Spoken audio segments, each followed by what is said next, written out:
Hi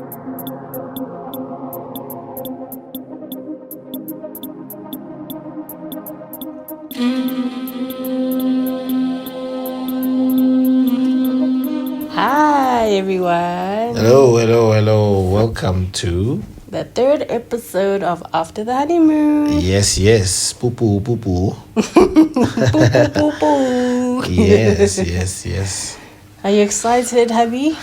Yeah, I'm good. How was the week? The week was hectic. It was hectic. Yeah. But life is lifey. Yeah, life is lifing. Adulting is not a trap. It is. It sure is. It sure is. Yeah, man. Mm-hmm. I think I know a lot of my friends, some friends I do have, the few I do have, have been Congratulations waiting. to you. You've made friends. Finally. Oh gosh, stop. Yeah, they've been waiting for this episode. Mm-hmm. Yeah. I think I'm also like so nervous for this one. It's probably the episode I'm most anxious about. Yeah. So today's episode is in-laws. Mm-hmm. And obviously it's by in-laws we are generalizing, because obviously we're speaking of when one is married, but the conversation is not only after marriage. Yeah. Right? So there's definitely people that can relate to this topic that are not officially married. Yeah. Because as we will unpack our experiences, I mean, these conversations are always from our experiences. We're just sharing with the world. You'll come to see that the experiences differ in different times of the relationship. Yep. So, welcome to the episode about in-laws. Most anticipated. The highly anticipated episode. Yeah. So let's get into it, my love. Yeah. So you wanted to open it up with a question. Yes. I mean, you asked me, and I said that, there's many questions when it comes to in-laws. It's a very diverse topic. Very different experiences will always be different at different times in our lives. But for us to commence, hit us. Alrighty. Yeah. So I think my question to kick this episode off would be, what do you think is the role that in-laws should play or can play in your union?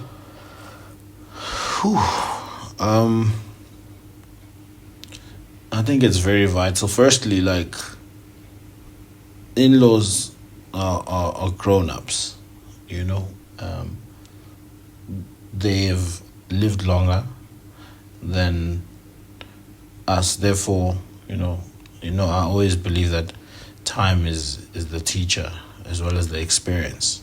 Yes, not everyone consumes things in the same manner, but having gone through more experiences than the next individual, you automatically have more experience. But also, let's not limit it to adults. Yeah, In-laws yes. can be your siblings, my siblings. It could even be, in a way, I almost see stepkids as well as in-laws.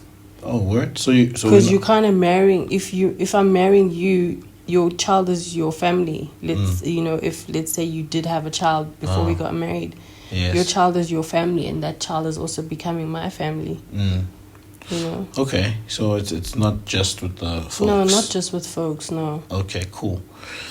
I think I was answering from that aspect, but in-laws in general, they play a very big part in obviously either just easing the unionship or very big or yes, or uneasing it. You know, at the end of the day, like the relationship between two people is exactly that. Yeah. You know, it's the relationship between two people. Yes, we grow up in a society where, you know, as black people or as Nguni people, it is very much conglomerate based. You know, or not conglomerate based, but what is the word that I'm looking for? Like, yeah, I think conglomerate is not the wrong word. Mpagati, yeah, and being, you know, takes a village, etc.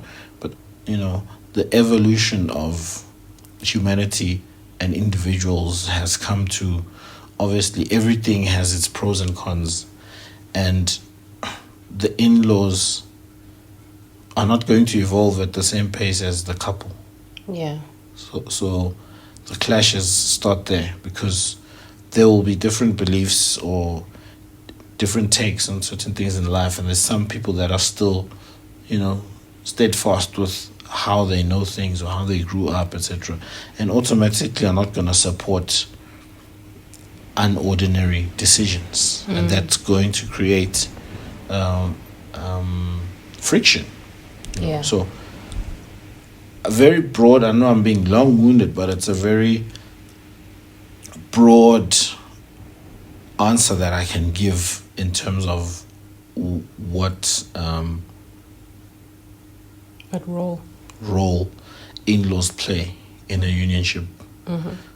They can be everything, you know, everything meaning you as the couple, if you guys are still set in those ways, that's going to affect how you go forth, because that obviously means if you set in the quote-unquote normal ways, or the ways that we grew up with and know how, then there's a big determining factor in how the in-laws treat this unionship, both sides.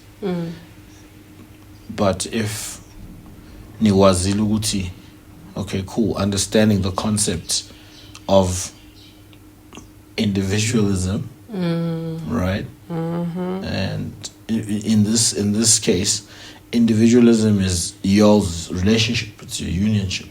Yeah. Understanding that concept is totally different, but it doesn't come with friendliness in its entirety, because there's a lot of what are these people doing? Why aren't we not included? Etc. Etc. Etc. Etc.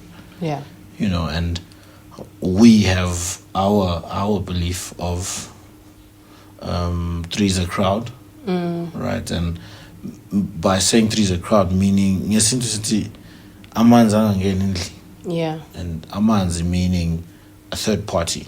Yeah. Could be anyone, whether it's a friend or in this case any in-law. You know, if you have a strong relationship with a sibling or a cousin or a grandparent or whichever in-law it is, managing that will determine the trajectory of y'all's relationship. Did I answer your question? Kind of. I posed the same to you. Kind of. Okay. What role I think in-laws should play in a union? I think in an ideal world for me, you know, I loved before, you know, we got married. I always had like this vision of what it would be like to be married and kind of adopt a second family. I think especially now that my immediate family life from my family of origin is so fractured, I really used to wish to have like a big family and to have like, you know, this loving, you know, pack, this loving family pack that we can do everything with, and I can rely on them, and you know, to feel loved and to give love and to just have like support, a support system more than anything, is what I had envisioned, you know, in my mind. That's essentially the role that I feel like in-laws should play, you know, to be like my new family, to really feel welcomed in this family and to have a new and great support system. And but also with them understanding that me, you have a union together, not with everybody, you know, and to kind of support how we as a union want to do things, whether they agree or not, but to just be supportive and be happy for us if we're happy. You know, that's kind of how I view what in-laws should be, or the role that they should play for a union, you know? Yeah. Do you think, I mean, this is probably a whole new different topic, but it aligns. Do beliefs play a big part? Yeah, 100%. in how in-laws impact a unionship? 100%. You know, I think one of my biggest challenges, you know, in going into a family, because obviously as abantu besintu, abantu abamnyama ngithi, you as the female, you are kind of joining a new family. Yes. You leave your family of origin to join a new family, you know, and Correct. so you obviously expect you expect to be welcomed and all of this, you know, and to feel like you have a family, like a proper family. My biggest challenge in coming into a new family has been that your family has known you for all your life, probably, you know, and they know you as this Mangoba, you know, and this is how we know him to be. And these are the beliefs that he grew up with. And this is what he likes and this is what he doesn't like. And so then you join as Umangoba with another person, which is me, and we together start to mesh and we start to join our beliefs and we start to, you know, learn from each other and, you know, exchange ideas and beliefs and morals and all of this. And we start to, obviously, from that, I learn from you, you learn from me, and we evolve. And as people do evolve, everyone evolves, you know. So you evolving, I'm evolving. Naturally, your beliefs will change, maybe. The way you do things might change. The way you view certain things might change. And you might be, understandably so, because you are growing, you might be a totally different person from the Mangoba that you were when you were 20 or the Mangoba you were when you were 16. Because you've grown up, you've become an adult, you have a mind of your own, you now have joined with someone else and you're learning from each other, you're bouncing off of each other, you're discovering yourself, you're discovering what you like, what you don't like, and you are changing.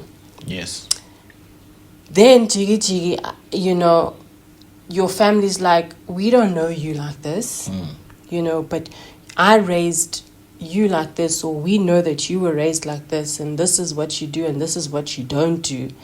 And then it becomes a situation where it's like, I become the villain because I'm changing this person, or I'm enforcing my beliefs as it is perceived by in-laws. I am forcing my beliefs on you, or I'm changing you because we know him and he's never been like this, and all of that.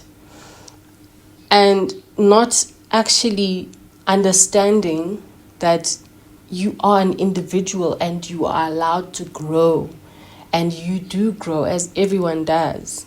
And sometimes you change and your preferences change, your beliefs change, whatever it may be. But it becomes challenging when you come in as a spouse or as a partner or whatever, And because now they don't recognize parts of you anymore, you as the spouse or partner become vilified. Yes. Because of that. You know, that is challenging. That has been the most challenging. You know, I think one particular thing or a pattern that I noticed in our experience is the different behaviors during the course of the transitions of our relationship. So there's obviously umjolo, which is, I don't know if it's not seen as something serious. It's like, okay, cool. They're still playing around. They kids. They don't know what they're doing. I'll just accept this to support my child. And then the switch up happened when there's now like, okay, we're getting married. We're having a baby. You know, and it just got worse and worse and worse. Yeah. Over time. Is this maybe I think I'm posing these questions to you because we are in a situation where we lost both our fathers. You know, so we can't really understand or gauge or have any like a father figure to interact with and understand the behavioral patterns we're dealing with females. Yeah.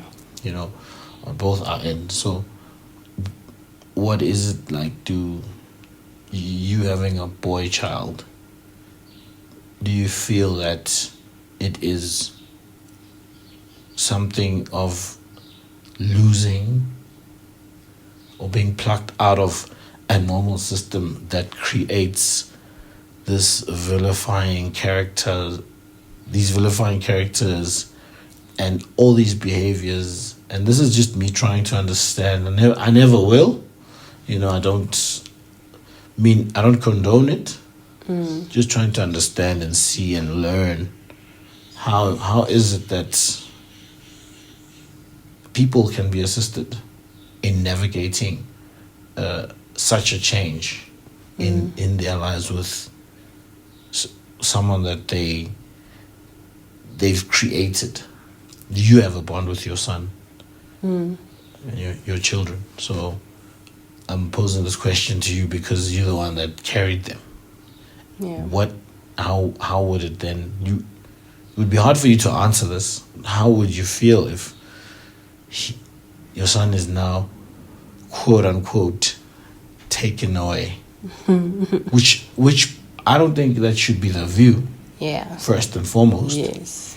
Right, because that's the wrong approach. That already creates a mentality of hatred. But I think that was the first thing I was gonna say from the question you're asking me, is that from the get-go, it goes left when you start to view it as my child is being taken from me.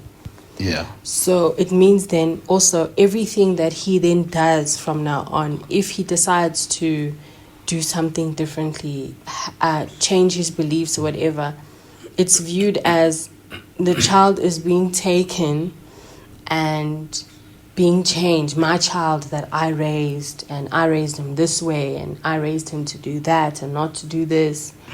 And when you start to see your child evolve, it becomes a problem for you because number one, you viewed it as he's being taken from you, and number two, it compounds it because if he's evolving and he's now, remember also as a man, when you are taking a family now, you are getting married, you're having children, the focus is no longer on your Yes, mom correct. or your sisters or Correct. whatever. The focus shifts. Yes. As it should. Yes. The focus needs to shift from everyone else to his family that he's now creating.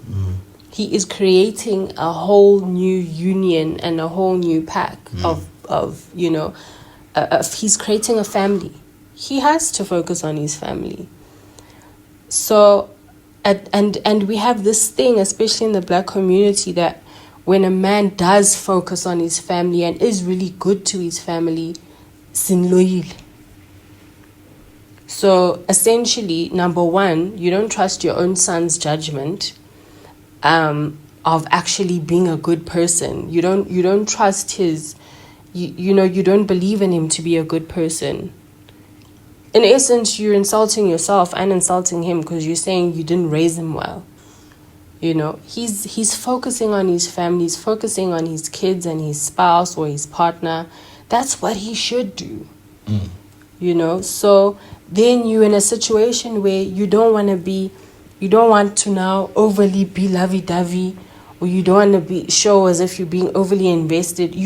We essentially encourage parents, or rather we essentially encourage men to be crappy men. Because if you are a decent man to your partner, then uloyiwe. I don't get it. I don't understand why we do that. A man is supposed to focus on his family. He's not supposed to focus on you as his mom or his sister or his aunt. He's not supposed to. And that's not me saying he's meant to forget about them. Of course not. Like I've said, I want the family. I want this extended family. But boundaries. Let's have boundaries. Yeah, that's the word. And I guess that's where the friction starts, because maybe there was never. Yes. So it comes back to, excuse me, sorry. It comes back to the role that you as an individual play prior. So way prior. Practice makes perfect, right? That's the saying. So what boundaries have you set when you were still alone, or when you are still an individual with no relationship? Would presetting boundaries assist once you are in a unionship? I think it definitely would. Yeah, It's just that you don't think about it. Really, you don't think about it that way. I think we should, because if you are single, and you still out in these streets, you naturally, so your attention isn't on your partner and your kids because you don't have any, so obviously your focus will be more on your friends, on your family of origin, naturally. So I still think there should be boundaries. Of course there should be boundaries. So but now remember that even if you had boundaries, naturally, if you now have a family of your own, even whatever little bit of time you did have, let's say, to go and visit let's say every second week, maybe you were spending the weekend with your mom or your cousins or your siblings. Yeah. Now you don't really do that because you have a family of your own. You have a spouse, you have kids. Yes. And naturally so, even the little bit of time that you did spend with your family of origin becomes even less and less once you do have a family of your own. True. So I don't even think the boundaries are the problem necessarily, or creating boundaries beforehand. People must just learn to have boundaries. It's that simple. And as a family of origin, you need to understand that this person is no longer a single person. And it's not just with men. Even I experienced it as well with, from my side, where, people struggle to shift or to start viewing you differently as, you are now that single, you used to be that single little girl who was just doing her own thing, was always here in the house or goes to a party and then comes back, and you are here, you're doing everything in the house. Your parents are looking at you in the eyes every day, and you are there and they beck and call. And now you are a married woman or engaged or have a long-term partnership, you're living with your partner, you have kids, and you're still expected to be the same old Bongiwe, the same old Mangoba that they knew. How? Tell me how. Make it make sense. I think people get taught. You're saying people need to learn how to have boundaries. Yes, they need to learn from a specific point. Yes. So you, as the individual, need to be the teacher. Yeah. Right? Not everyone is going to grasp. And they won't, and that's where the friction comes in. Yes. Because not everyone takes well to getting boundaries or receiving boundaries. And that's fine. In class, not everyone loved being in class. Yeah. But the teacher still preached the same message to everyone. Mm-hmm. How you take it is entirely up to you when you have to face the music at the end of the year to be examined on the lessons that the teacher was giving. The mandatory lessons. So us as individuals, we play a part in making sure that we are the teachers of how we are setting our boundaries or how these relationships go. You cannot just let a kid raise themselves. Yeah. So it's the same. In this situation, you can't let your in-laws, all of them, no matter how close the relationship is, roam free in regards to your unionship. And you're not saying anything. And you just come back to your partner and you're like, let's just leave it. No. You are you're setting up your partner for big wars that you didn't even attempt to fight. And you can't expect your partner to fight these wars because they are coming from the other side of the battlefield. When your partner's on the other side of the battlefield, so you can't just throw them in the middle of a battlefield they know nothing about and expect them to fight. And I don't have experience in divorce or separation, but I can, like, this is seeming like it plays a very big role in couples separating at very early stages because the one person hasn't been fighting that war, and then when they have a partner, they're throwing them into the deep end. 100%. And that's a problem because remember, in-laws know this. They know one person, the person that grew up in front of them. They need to learn how to navigate the new person. That takes another lifetime. Yep. Right? And this requires a teacher being their person. Yes. To teach and guide them. Yeah. And teachers call to order when the students are swaying to the left or to the right, and they go, yo, come back. This is where we are. This is the path. So if you're not playing that part, unfortunately, it's not going to be a long road. Yeah. I think, while doing my degree in criminology, one of my modules... Ooh, flexi. One of the modules that I was doing actually spoke to one of these. I think it was a topic on African philosophy, if I remember correctly. But they kind of spoke about how in Africanism, the individual or individualism is shunned for the group. But unfortunately, what tends to happen in those situations is that the individual kind of gets lost within a group.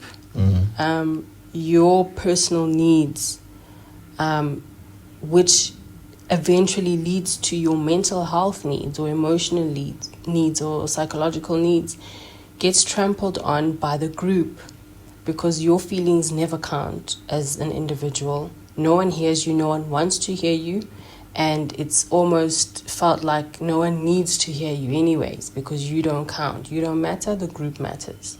And that for me is dangerous, and I love, and in saying that, I do love, like I've said, I love the family vibe, you know, let's be together, let's be supportive, but within reason, you know. I mean, because those things, they infiltrate into parts of your relationship that I feel like in-laws should never have a say in.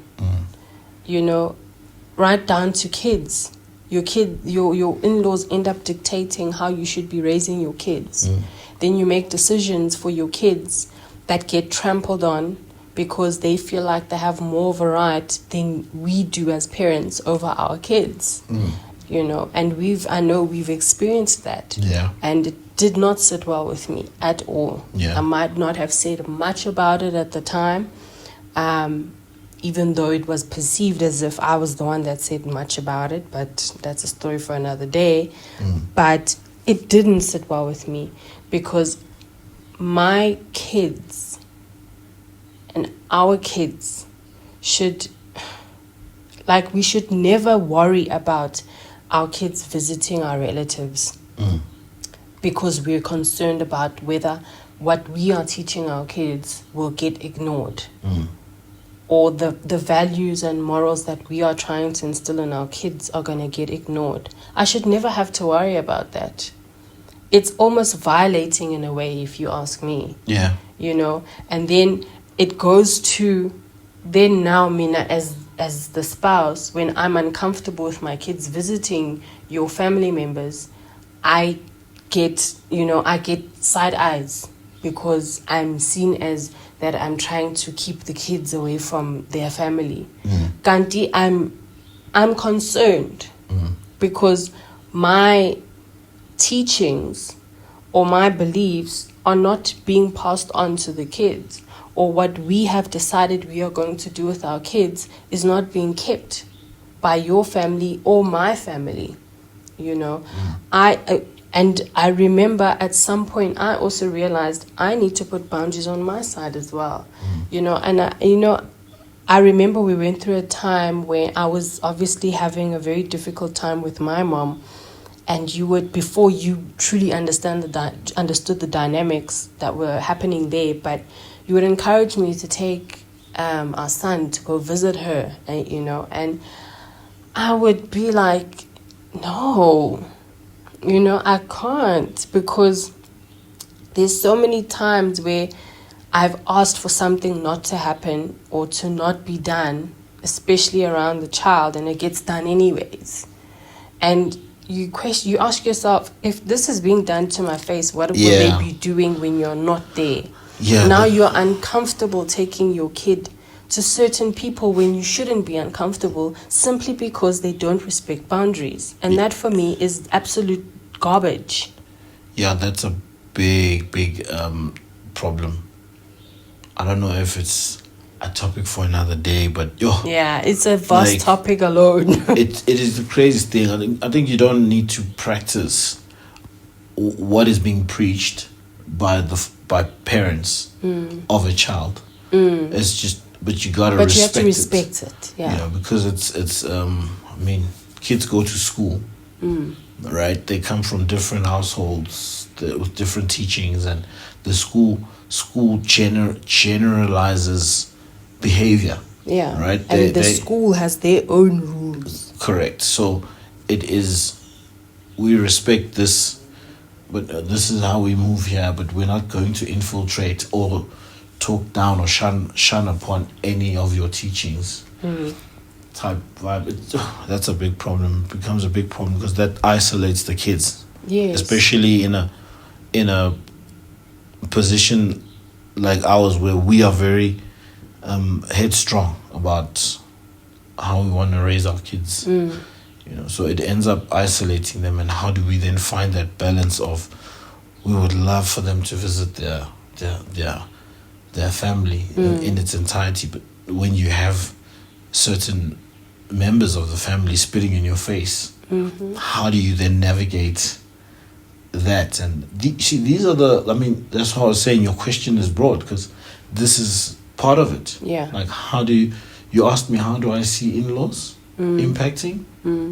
That's what you asked me, right? Yeah, the role that they should play essentially. You see, Yeah. this is a role Yeah. that all the Because all- if you are our village, you are meant to help us to raise our kids with our views and morals and standards. But if you're not helping us to raise our kids the way that we want to raise our kids, then you're not assisting. You're killing the system we're trying to put together for our family. And who do you expect our kids to listen to now?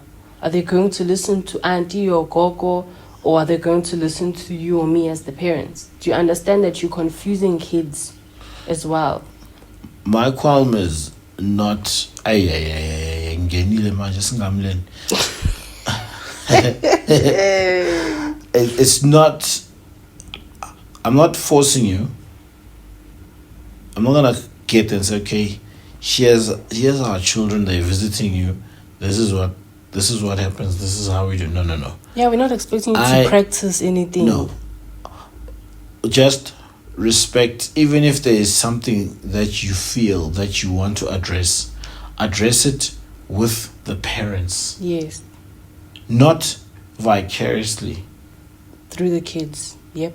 Do you understand what I mean? Yep. Because you are messing with the development of a young child's mind. Mm-hmm. And creating that conflict and confusion, and now it is they're in a very they get mixed feelings, and why not respect the folks to address them and say, okay, I realize this and this and this and this, and I ain't party mina, so I'm addressing it because they were in my home. And this, and get maybe an explanation or a sit down. Not to say you deserve an explanation, but it's a conversation that needs to be had. Yes. Not to take decisions. And then you are still going to expect the same parents to abide and bring their kids to you for visits. Yeah. So what then happens? The parents are going to shy away. Yeah. From bringing their kids to you, and then that creates segregation. And the chances are, as the wife, I get side-eyed. Yeah, of course. I get side-eyed because I don't want to bring my kids, but you don't understand that I don't want to bring my kids because you don't respect the way that we are raising our kids, and it's unacceptable. You will get side-eyed. Same. It works both ways. Yeah. Because your family will always stand by the girl that they know. Yeah. Right? And my family will always stand by the boy that they know. Yeah, this boy's influencing our little girl. And this is how I come to when it comes to in-laws is how there's so many factors and dynamics to this conversation. Because you as a person, if you haven't evolved and understood evolution of a person, you are going to behave in certain ways as and when, because the older you get, the harder it becomes to evolve. Because you stand by certain ways, etc. Yeah. So like for someone like me who went to boarding school and then went to tertiary and then worked, this is in and out of home. It's not like I was fully at home like all those years. So there's a big change. In 10 years, there's a big change. Yeah. And honestly speaking, you probably still know the boy that was living in the house at the time. Yeah. So now the decisions that you're basing your decisions on is based on that boy that you know, not understanding or not wanting to accept the growth of this boy becoming a man. And you take you don't take everything and take it as the gospel, or rather I didn't do that. I don't do that. I didn't. I'll take what I take, and I'll utilize those things, the things that I feel can work for my life and how I would like to live my life, etc., etc. Yeah. Right? Not to say that your teachings as the person that raised me are wrong. You moved how you moved because of there's no finger pointing here. You moved from how you knew how to move. Yes. You were absolutely correct in doing what you wanted to do. I'm not gonna get into where you were incorrect. Let's discuss that. That's we're not going into nitpicking your wrongs. Yeah. I'm coming to a point of I'm a grown ass man now. I'm still a boy to someone else. I'm still viewed as a boy to someone else. But for me that's the problem. Right? So as a people we would go Give you will always be a kid. That's the problem. Yes. Right? That statement is going to have eternal conflict if we keep pushing that statement. Yes, and I think going to older in-laws, our parents, uncles, they take it as if you saying to them, I'm not a child anymore, I'm an adult. They assume that you not being a child to them means you're going to disrespect them. No. And it has nothing to do with that. Like, I can still respect you as my parent and as the elder. You are still the elder, and you are still a parent. But that doesn't mean that I'm still a child. And if you're going to continue to treat your kids like children as they get into adulthood and get partners and kids, it's going to continue to create problems for generations to come and conflicts in marriages and families. Correct. Even going into siblings and going into aunts and uncles, even as siblings, if we're still going to view our siblings as that little brother or that little sister, yes, it's going to carry on, yes, creating friction. Yes. Because when you're viewing someone as a kid, you're not taking them seriously 100% in what they're doing. You're like, you are actually so right. Yeah. And I think that's why, like, even the child thing pisses me off, because it's like you think we are kids raising kids. And you understand? Yeah. You think we're kids raising kids, and so now because of that you're not respecting the decisions we are making with our kids. It's our kids. Like, we procreate these kids, not you. You see, so this is not the couple's responsibility. That mindset, it's not my responsibility to shift. No, it's not. The next person, if that's how they view me. Yeah. I cannot waste my days on earth. I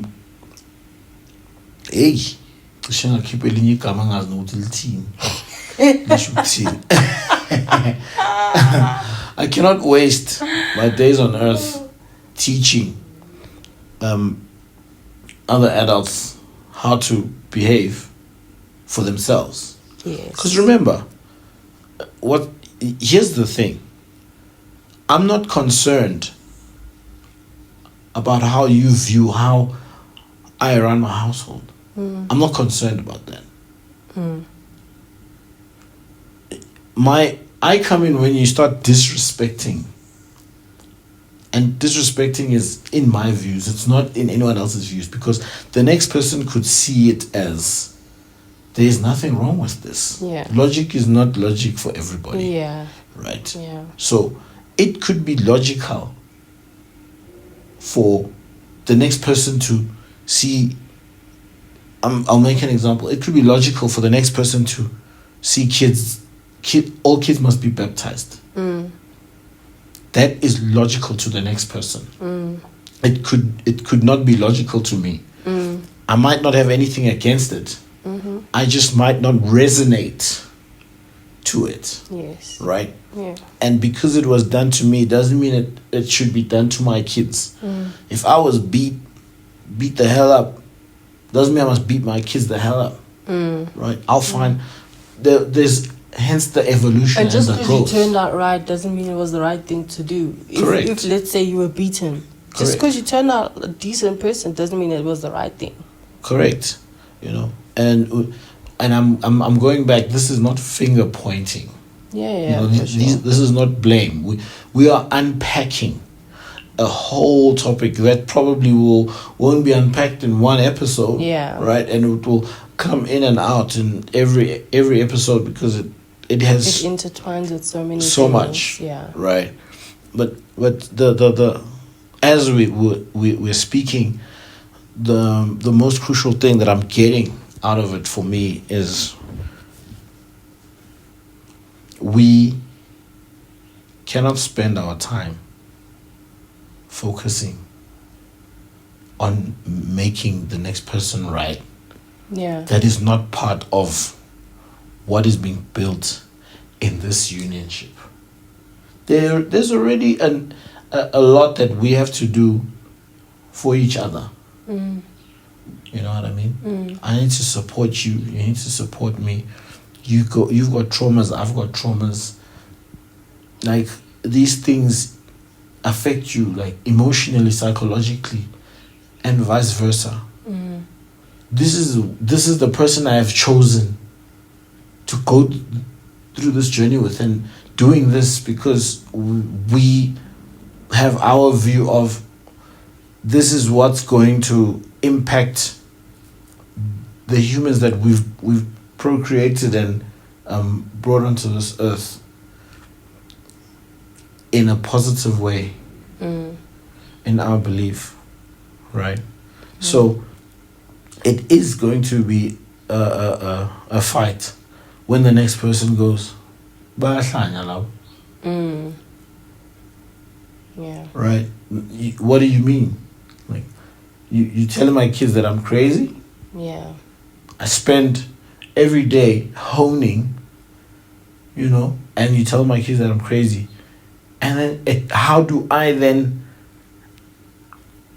openly go, yeah, sure, take them for the holidays? Mm. Mm-hmm. Versus also wanting the kids to have a relationship with the family. Yeah. Like, that is like the conflict. Yeah. And knowing very well that my focus is not going to be in telling you or teaching you or preaching to you, this is how our kids are being raised, this is what we want. You should already respect. Yeah. From the onset, you should already respect. If we have kids that come visit us, this is our home, we have our rules. We will instill the rules of this household. Mm. We will not trigger Mm. the rules of the next household.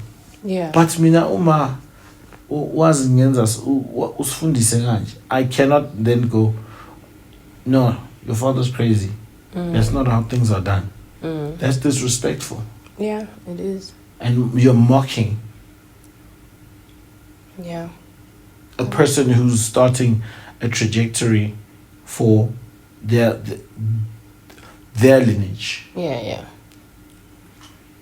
And you know, as going back to, you know, from my perspective, obviously as the wife, going back to the fact that, you know, we marry into a new family, it's harder, I think, for the woman to just be like, well, I don't care and I'm not here to teach you guys how to have boundaries, yada yada yada. It's all good and well, but it's harder for us because we actually want to come in there and be liked. We want to be a part of the family. We want to feel like a part of the union of this family, you know. So you do, unfortunately, at times spend so much energy trying to get these people to know you and see who you really are, and you know, you're overly concerned about what they're thinking of you and all of this. And it becomes an emotional toll because at times, honestly, you realize that you're fighting a losing battle and that it's actually not, the onus doesn't lie with you to fix it. Like you said, it actually lies with that person. I'm not here to teach you how to behave properly.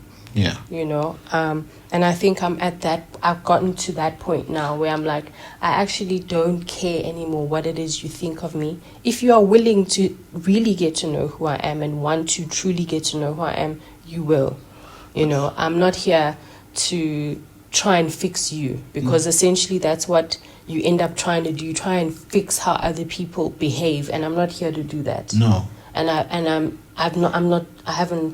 You're gonna have. I've stopped doing that. I'm not You're doing gonna that have anymore. a miserable life. Yeah. I'm telling you now, if you do, because, dude, like. Yeah, no, I've extended many an olive branch, and I've run out of olive branches. You know. We're never going to be liked by everyone. Yeah, I'll see mal. Yeah, and that's okay. Like that's someone else's prerogative, because you might never have the explanation as to why. Yeah. Because 9 out of 10 there's no logical explanation. right? Yeah. So why would you spend your days trying to convince this person? You're going to be miserable, and you're going to develop subconscious hatred towards your partner. Yeah. Because you are going to feel like, why is my partner not understanding this battle that I'm facing, and why are they not helping me to fight this battle? And you know, it's there are two sides to that. It's like, I do feel like there's some onus on your partner to help to create boundaries with in-laws. Like, there's onus on me to a certain degree to help create boundaries with my family for you, and vice versa. You know, I remember a time when my mom would rock up randomly with groceries. Why?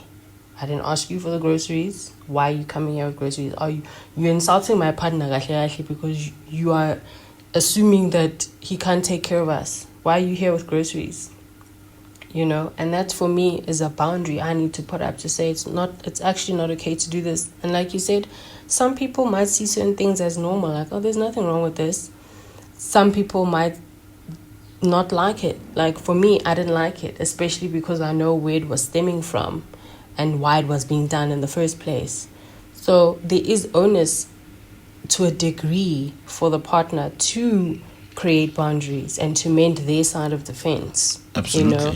But like you said, if we are overly invested as a union to now try and fix how our family treats us as a union, we're going to end up resenting each other. Because at the end of the day, we forget that together we are in a relationship with each other, or we're not married with your sister, your brother, your aunt, your uncle, your mother. No, it's me and you. And we need to work on us. Facts. That is a very, what's the word I'm looking for? Ballegile. Yeah. For two people to understand that. Yeah. And once again, I keep coming back to this disclaimer, because we are broadcasting to the globe, and the globe is different.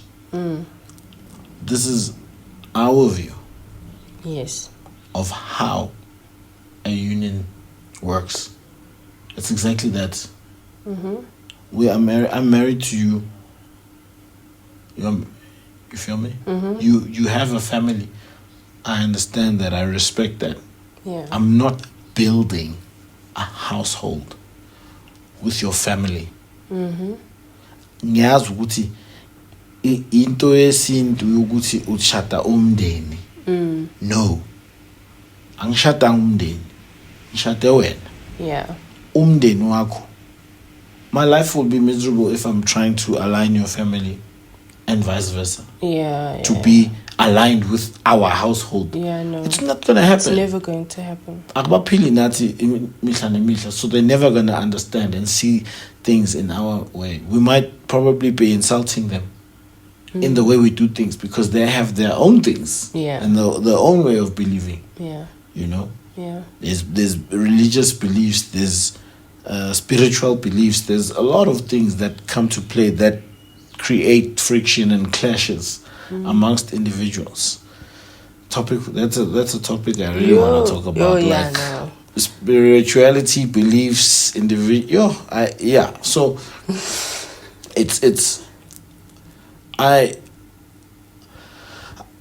want to just to round it off in closing. Like, I want to live my life to the fullest, and for me, one of the things that of living my life to the fullest is not focusing on how the next person views me or views how I do things, but focusing my energies on the actual home that I've decided to build and I've been blessed to build.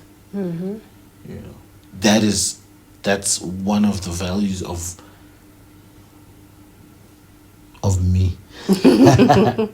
I agree. I think the most peace I've found with this whole thing is, and it was scary, it was a scary decision, because it's sometimes you end up with end results that you never imagined and didn't wish for yourself. But the biggest peace I found was to not care anymore what is thought of me, and to move with those that move with me. I have a great relationship with majority of your family. Yes, you do. We really do, honestly. They are amazing. You know, yes, there's some few bad apples, but I honestly have the greatest relationship with most of your family. And it's got nothing to do with you. Yes, and now I can allow myself to focus on those good relationships instead of, because what happens is you put so much energy in the bad ones that you forget about the majority of the good ones that you actually do have. Yeah, 100%. 100%. It's you know, what do you do to a bad potato in a sack of potatoes? You take it out. Okay.